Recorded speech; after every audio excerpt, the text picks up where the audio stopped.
address of this 3-day mega global convention, the GloPac. So please don't leave your seats, be prepared. And now we are starting with the second session, which is the first keynote address of today.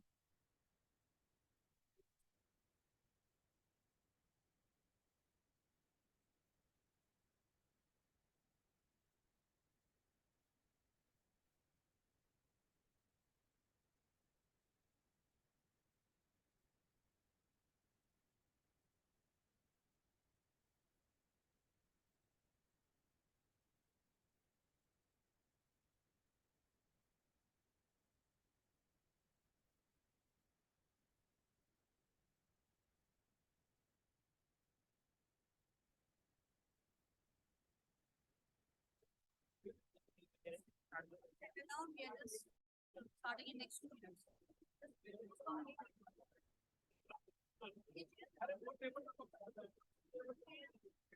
Ladies and gentlemen, please be seated.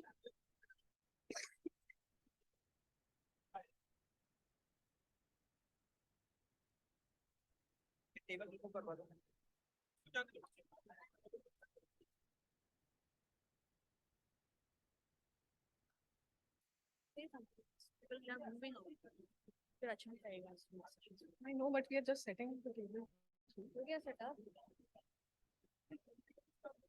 It is with great pleasure and immense pride that I again stand before you to ensure the seamless flow of this first significant keynote address of this 3-day mega GloPac convention.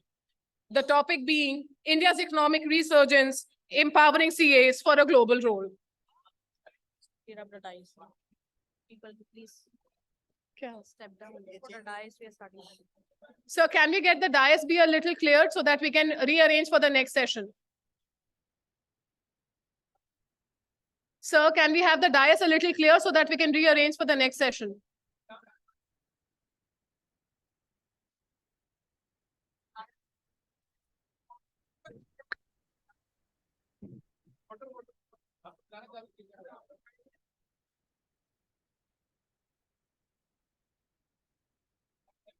May I request, ladies and gentlemen, to please clear off the dais?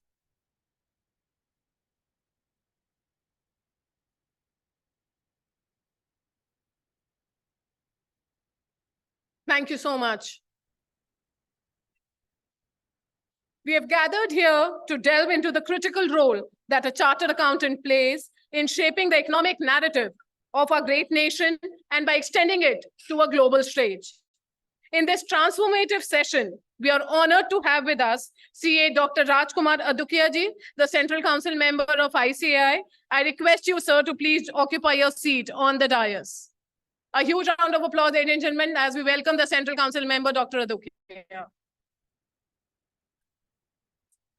So now it's time to invite the keynote speaker of this session, who is the Chief Executive Officer of TIW Capital Group, a buyout private equity fund.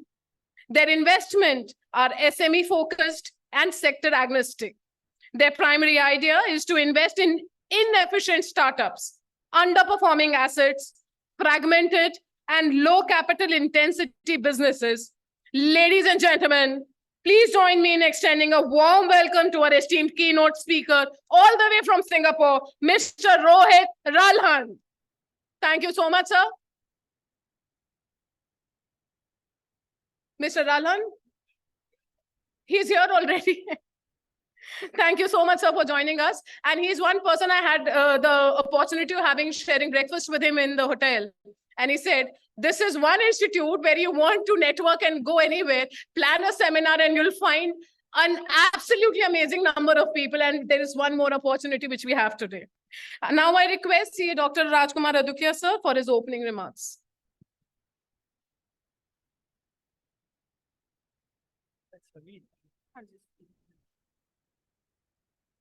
Greetings of the day. You know, our leader, CA Aniket Talati ji and CA Ranjit Agrawal ji and all of us strategically has designed this GloPac. We had an inaugural session, then we talked about global firm, how the network can be done. And in this session, we will be Mohit ji will be telling us how we can contribute to the economic growth of our country. Philip Kotler is the father of modern marketing.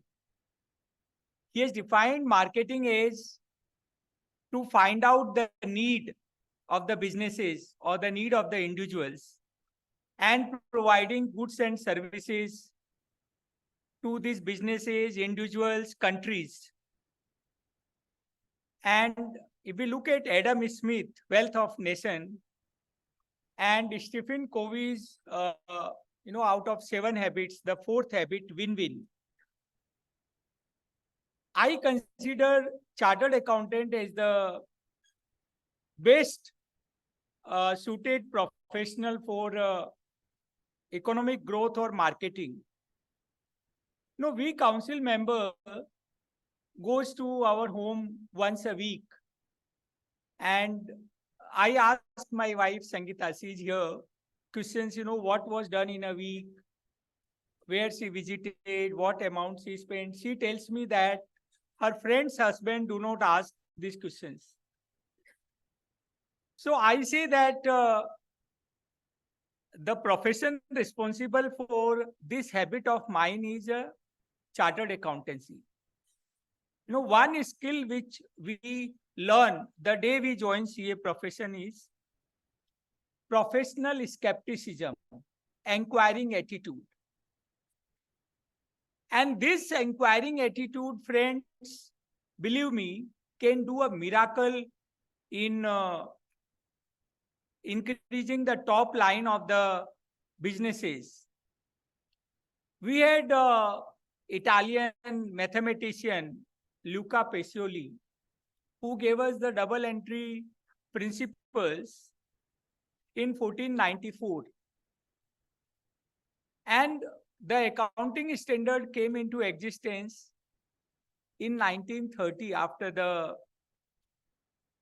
Great Depression in US. We had a finance. Now this is a time that between accounting standard AS, there was a word F. So we had accounting, we had a finance. Now it is a time, what CA Piyush Goyalji said, that accounting can be done by someone. There may be softwares which will take care. AI will take care. The chartered accountants should focus on economic growth. When we say economic growth, it is to be economic growth of the businesses. So whether we are rendering internal audit service, statutory audit service, or the GST service or direct taxes, if we start looking at, how that business can expand sales, I think we will be doing a great service. If the top line increases, bottom line is bound to increase. And what I see, Mohit ji, the equity funds, the mutual funds, if they start, apart from funding, if they make investees accountable, how a chartered accountant can be in your organization, perhaps whose remuneration the fund can bear, how they can make that organization to increase sales, to reach out to new countries, 192 countries of the world. We find out what are the needs, the developing countries, what are the services which they need. And there are so many services which I have made a list, and I personally feel our government has made some goal. But if each one of us, we focus on economic growth, we will have a 30 trillion US dollar economy maybe by 2030.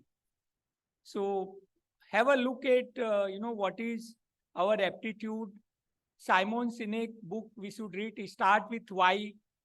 So we will enjoy rendering these services. Thank you very much. Mohit ji, we will have a great session on economic growth. Thank you.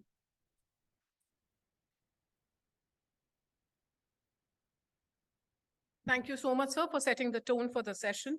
Now it is time to request our keynote speaker, Mr. Ralhan, to share his insights and guidance as we navigate the path towards empowering chartered accountants for a global role. Please welcome, sir.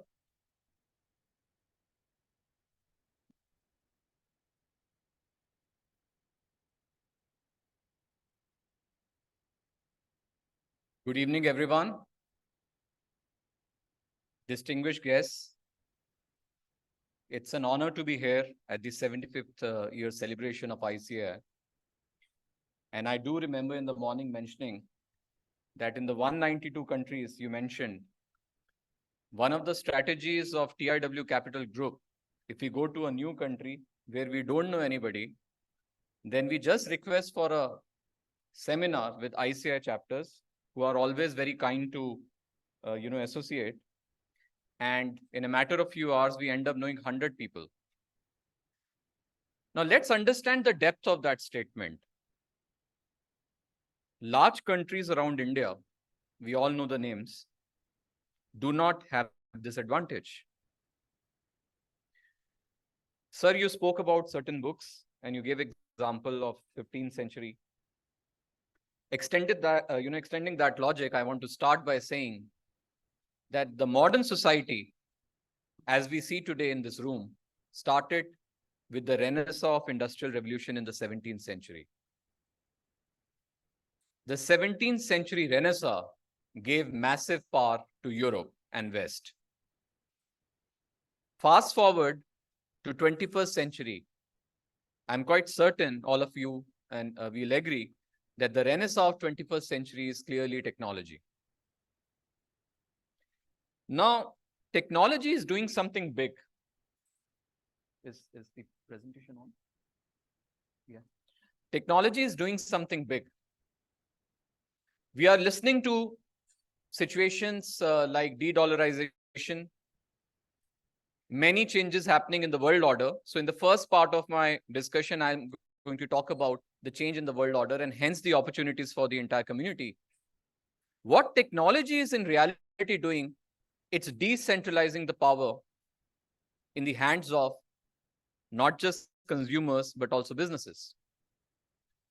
We all know AI is about to happen, but do we realize, I'm sure we have read in books of economics, that what AI is going to do from an oligopolistic situation or monopolistic business order, we are going to move towards perfect competition.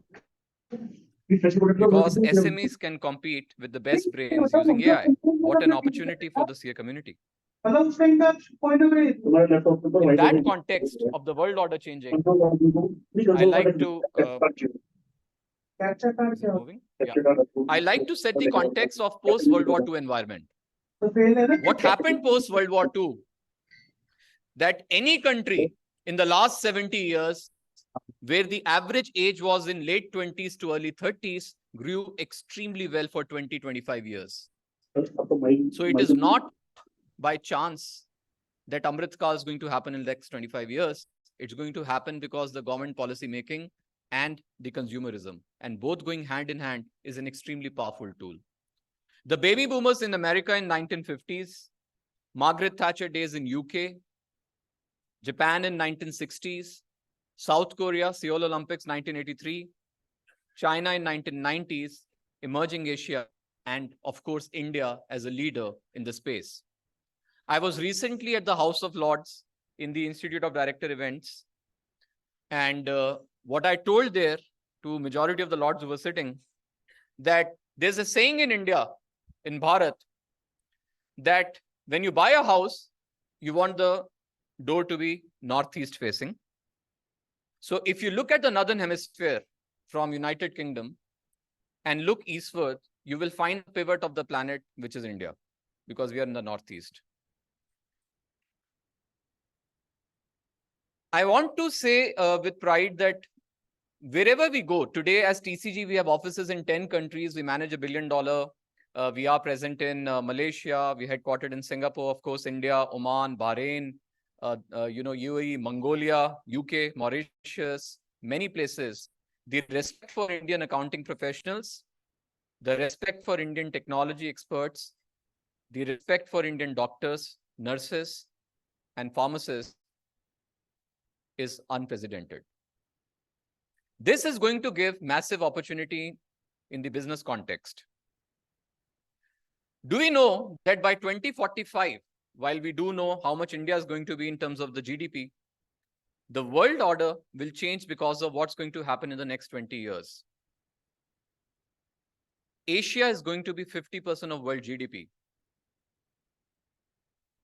Till pre-COVID, United Kingdom, United States, and Europe was 50% of world GDP. So what's the big deal about it? The big deal about it is that who owns intellectual property, which is virtual assets, and who owns real assets is people who have money in hand. Because of extended spendthrift conduct or too much of printing of money in West, the saving rate is hardly 5 to 7% compared to 30% in Asia. By 2045, Asia is going to save $30 trillion annually. Do you know Indians save at 3.5, 4 trillion GDP more than what Americans save at $20 trillion? Think about it, point to ponder. What's going to happen when India is going to be 20 trillion? What America is? We will be saving as much as Americans save in 10 years. Who will own real assets? Who will own virtual assets? Think about it. Businesses are going to go global. Indian businesses will do well. We are going to acquire companies abroad. With the technology brain, the financial brain, imagine technology and finance coming together. Is there any sector we can't achieve success? Please let me know. When I ask people which sector technology has done extremely well, I get many answers. In my humble opinion, surgery. Human life changed dramatically because of ease of surgery, thanks to technology. Now imagine financial surgery. You know CPA, the number of people who are giving the examination in US is dropping. Is that not a golden opportunity? But is that all? Where is the manufacturing hub of the planet? People said till pre-COVID China. With whatever's happening in China, it's opportunity India. Businesses are shifting out of China to Asia. They're moving to Vietnam, that's Asia. Thailand, that's Asia. Indonesia, Asia. Malaysia, Asia. India, Asia. Where is crude? Where is oil and gas? Asia. Where is pharmaceutical production majorly by volume? It's mainly India and some part in China. And where is the technology hub of the planet? India. If you add all of this, power of oil and gas, power of technology, power of savings, 50% of world GDP, average age of India is 29 years, 31 for South India, 27 for North India. Do you realize what the potential we are sitting at? People say that our GDP per capita is just $2,300. I go and tell people in West, beware, thank God it's $2,300, because imagine if it is $23,000, it's 40 trillion GDP. And that's where we are moving to in the next 35, 40 years. Do we realize how many countries in the world have Indian origin, including in Singapore, sir, the president is Indian origin? How many countries of the world have Indian origin leadership? How many countries in the world have Chinese origin leadership? Name one. That means the acceptance for Indians is extremely high. I go to Middle East. When I go to, we have many clients who are Bahrainis, Saudis, Omanis, Emiratis. I find an Indian accounting professional, majority of them CAs, as gatekeepers. The trust they have. And I can tell you with certainty in Africa, I have African clients, very large, big families, who say, I've actually seen our CAs having the checkbook signed blank. And when I ask them, why don't you keep with your wife? They say, no, I don't trust her. I'm serious about it. I've heard this. If some of you have clients in Africa, you know what I'm saying. And our Indian CAs and finance professionals have blank, signed checkbooks. That's credit to all of you.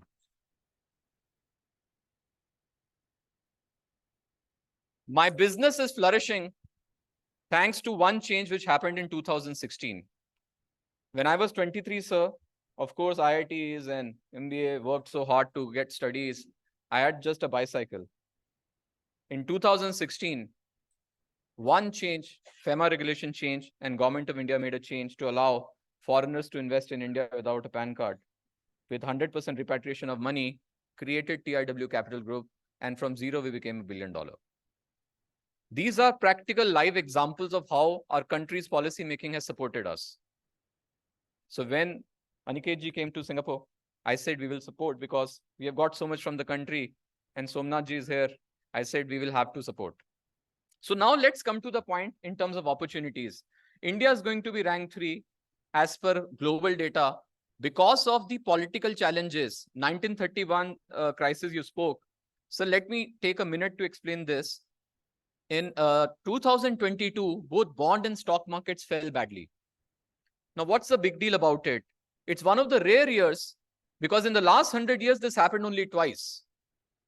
It happened in 1931 and 1969, and each of these occasions, the world order changed. There was Nazism in 31 and World War II and Great Depression, and 1969 Bretton Woods collapse and gold collapsed and dollar became a gold standard.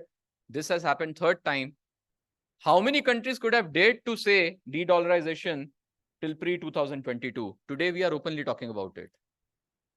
And that's the change. So because of the fact that we have a largest democracy, stable polity, it matters, vibrant, entrepreneurial environment, fantastic finance professional, technology professionals, and many sectors we are having global leadership. India's GDP is going to grow faster because a lot of political challenges globally is going to help India in the next 25-30 years. This is something which is not factored in the econometric projections.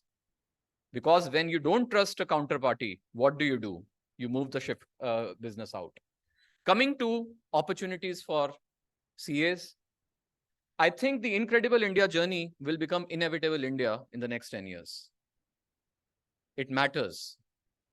I remember when I was with Bearings India, we got RDR to invest in India in 2007. I want to say, when we went to a large pension fund in US, the gentleman had a globe on the table and literally retorted and saying, "Where is India?" From that time today, think about the change. So with all these changes, the economic growth, there is a serious opportunity of expansion of roles. Now, of course, all of you know about simple things like financial advisory and other businesses that you guys do. But I want to bring out some credible opportunities beyond that, beyond the obvious. Now, in the beyond the obvious, what you're already doing is creating accountability and transparency in the system, which leads to more money flowing into the country. If I have to simply say, the credibility and accountability is created through the CA fraternity. I think it was quite pointed out, our Minister CA, Piyush Goyal ji, AI rank 2. I was not aware of that point. He said that the signature of CA is trusted more is what our Prime Minister, Honorable Prime Minister said. Now look at that. That creates accountability and transparency. But beyond that, if you look at the MSME sector is getting benefits through all of you on financial advice, compliance, business mentorship, credit, growth, scale up and transformation. But beyond that, what? Is there anything you can do beyond that? So let me bring, ladies and gentlemen, to something very important. Globally, sustainability is going to become extremely big. Reason, the planet is going through the 5th largest mass extinction ever. And this time it's been driven by humans. The pace at which the species are dying is unprecedented. And that's going to make it mandatory in few years for SMEs to also comply to sustainability goals. Getting ready for this will create massive business opportunities for the CA fraternity. Beyond that, if you look at it, in India, the largest change is happening today, which is inheritance is getting transferred at an unprecedented pace. People who started businesses in 80s and 90s, they are growing old. $12 billion of inheritance transfer is happening every year in India. $12 billion. And do you realize that this can be a massive opportunity on succession planning, on family governance, on business cycle management and legacy creation, and wealth risk management, not wealth management. There are enough firms in India who are doing wealth management. I repeat, if I go to a doctor, I trust my doctor and will tell everything. If you look at as humanity, there are three people in general will tell everything: doctor, lawyer, and finance professional. You are the doctor on the professional side, but have you thought about the pain for the owners of these families at the personal side? How many of them are facing a challenge of succession planning because of the next generation having gone and settled abroad, more so rampant in tier 2 and 3, which creates a massive opportunity in succession planning. And this revenue normally is annuity revenue globally. You look at Switzerland and some other countries, they have created, billions and billions around succession planning. It's a great opportunity for CA, community to look at this. Quickly on succession planning, I want to mention something very important, that hardly 1% of businesses survive fourth generation in the mother of capitalism, United States of America. Can you imagine the plight of rest? Whether we like America or not is not important. This is harsh reality which will happen everywhere on the planet. This creates massive opportunity. It's a business risk as well for you. Please appreciate, because large chunk of companies are SMEs, and it's a business opportunity as well on succession planning. To do succession planning, of course, there are many things you can do. I don't want to spend too much time there. My idea is to plant those seeds in your mind of golden opportunity, because the rate at which succession planning is happening in terms of objective numbers is increasing at 10% annually in India. So if it's 12 billion this year, it will be 13.2 next year, 14.5, 16, 7, 18. And that's the pace at which every year inheritance is going to transfer. Please think through your client base and you know what I'm really talking about. The next thing, of course, why you are suited fairly well to do it is because each of these elements on the regulatory side, you have access to. And hence, if you move to the personal side and manage succession planning, it can be a very solid annuity revenue. Beyond that, very importantly, family governance. Just go back and check the top 50 families in India, private sector, who are among the largest market caps. How many of them survive second generation? I don't want to name the largest company, the second largest company, third largest company. This is a big problem. Now imagine if the best names are not able to do it. This is a golden opportunity in the SME and mid-market space. And that's the family governance. And this is a big topic in Europe, because median age of Europe is 45. Over next 25, 30 years, that's going to happen to India. And hence, if you start now, it can be a very solid annuity revenue. And of course, business cycle management is about each and every element of business, which you have ability, and you spoke about that as well. And lastly, I want to talk about risk analytics. Risk is a disease. Ladies and gentlemen, risk is a disease and it can be cured. It's not about wealth management. Why do companies have a board? When I asked an entrepreneur, you know what the simple answer is? When I started the company, it was mandatory. I didn't have a choice. Think about it, very practical point. But as business grew, it became a necessity because skin in the game. Profitability grew. They don't want to lose money. So you create a solid board.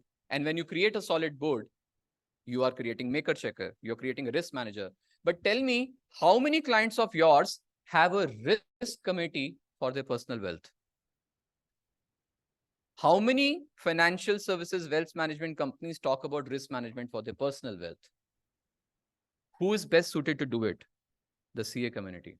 This is a big business globally, directly linked to the money you save, the money they make, and again, an annuity play. So with these 4 points, I want to end the discussion. Given the paucity of time, I didn't go through all of these details, but I want to repeat: succession planning, legacy planning, the family, governance and council, of course, business cycle management, and last but not the least, wealth risk management are golden opportunities, because when India grows from 4 trillion to 20 trillion and beyond, these are going to be real life problems, and these are going to be golden opportunities for the CA community. Okay, one line on smart rejection. Money is made through smart selection. Compounding happens through smart rejection. Imagine if you tell a client what not to buy, because you go and ask any of your families, the businesses and family owners, they would have lost a lot of money on wrong investments. Now, imagine if they don't happen. The compounding effect can be bizarre. I can give you a very small example, a 7% compounding changing to 10 because of not investing in something can create 60-70% higher cash in hand over 10-12 years. I mean, 10 crore can become 16 crore. Now imagine you charging 2.5% of that, what they make annually. Your business will be a perpetuity of 12-13% growth because you rightly pointed out Indian stock markets grow at that, maybe more than that.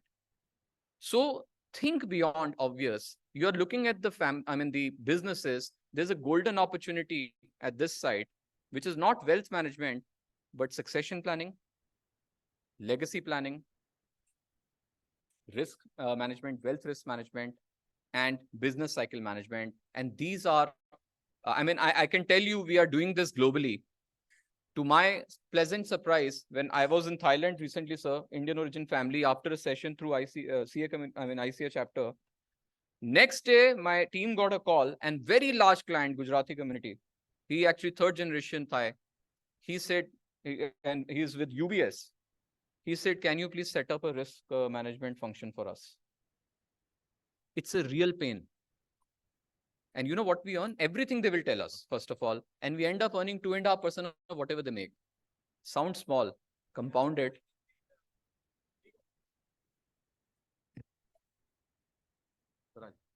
No, it's Mohit, I am just thanking you. You gave a very broad spectrum of how CAs can get themselves involved in economic growth and in sync with, the whole GloPack, that we focus on businesses making more money, and in turn, CAs will get more money. Thank you. Thank you. Thanks for everyone, to listen patiently.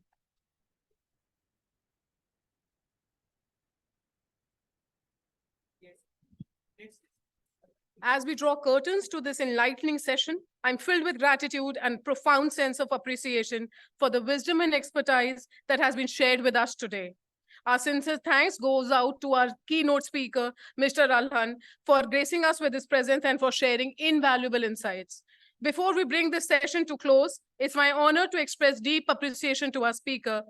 May I request CA Preeti Savla ma'am, Central Council member from Mumbai, and CA Gyanchand Mishra sir, the Central Council member from Ghaziabad, to please come up and give a memento to our speaker as a token of heartfelt gratitude. The small token may not fully convey the depth of our appreciation, but it symbolizes the lasting impact your contribution has had on our understanding. A huge round of applause, ladies and gentlemen. And we are yet to start with the last keynote address of the session, for which we all have been waiting for.